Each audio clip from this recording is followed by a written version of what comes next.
Hey guys, welcome back to my channel. We're passionate about helping people with business and accounting. In today's video, I just want to share what I've learned as an entrepreneur, as a business owner, providing services to customer. The service industry is really tough, and I just want to share a few things that I've learned. So if you're interested, keep on watching.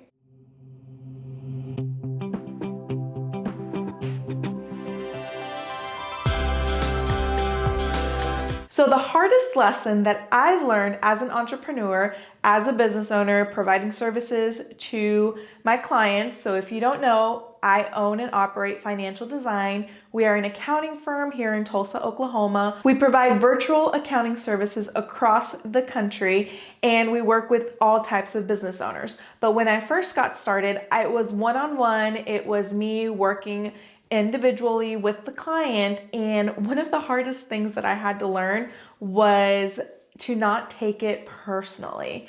So my personality trait is really to help people. I just want to help. And so when people come to me, they're usually going through stuff. They're either going through a financial situation, or they're trying to figure out their accounting. They haven't managed their books really well, or they haven't managed their finances really well. And so when I was working with some of these clients, I was like giving and discounting and just providing all of these services that I could do, going above and beyond for the client. And then 3 months, 6 months later, I'd get a phone call saying, you know what, we decided to go a different route, or, we just can't afford you. And it was a hard pill to swallow. I felt so used. I still remember the first time a client fired me. It was really, really tough. I did not take it really well, to be honest. It stung. But I learned from that.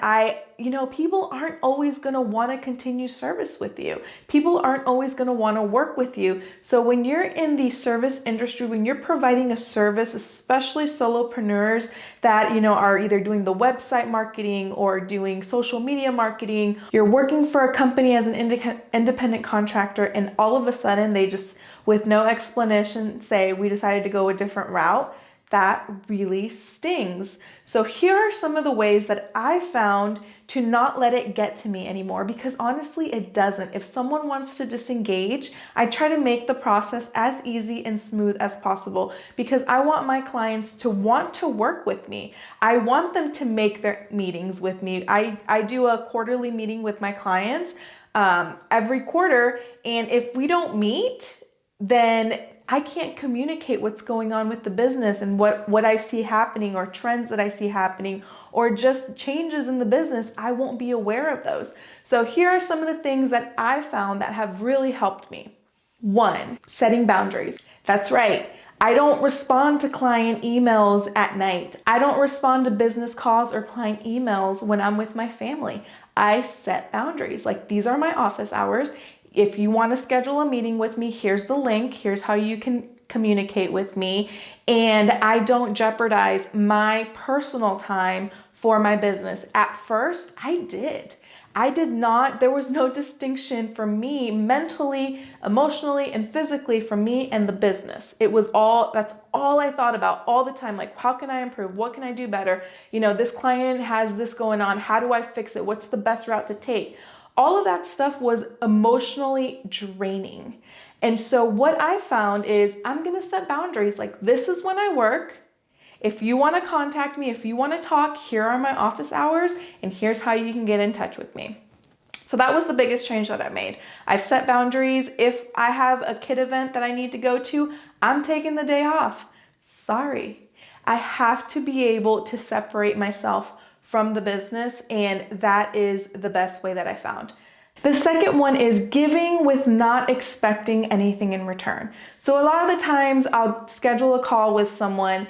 They're not in a position for us to take them on as a client, but I'm already on the phone with them. So I might as well give them, advice or how to handle the situation. So that's what I mean about giving with not expecting anything in return. Like, I'm still going to take the call, even though I know this probably isn't going to be my ideal client.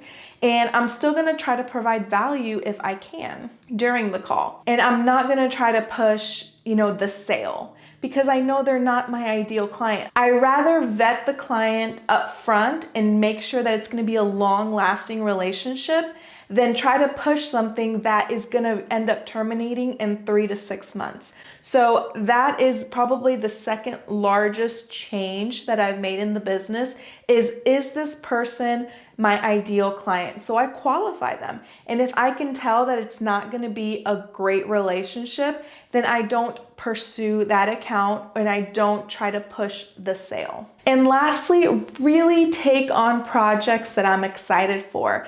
Do something that I'm excited to do. Like, I really enjoy doing these YouTube videos. I love reading your messages. I love the DMs.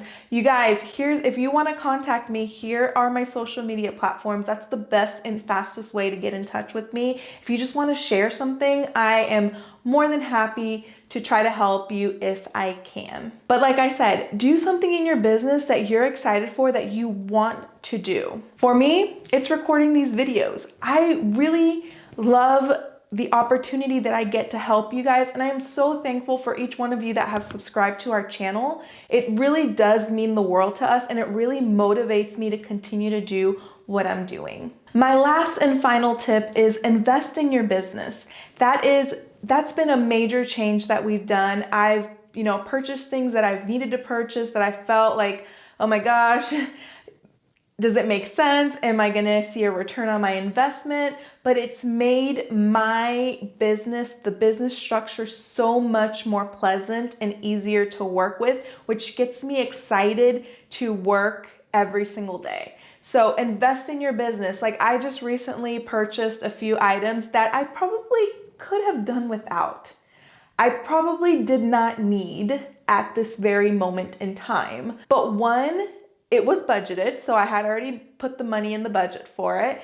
And two, it's just streamlined my business, and it's just made it more easier for me to get stuff done much more efficiently and quickly.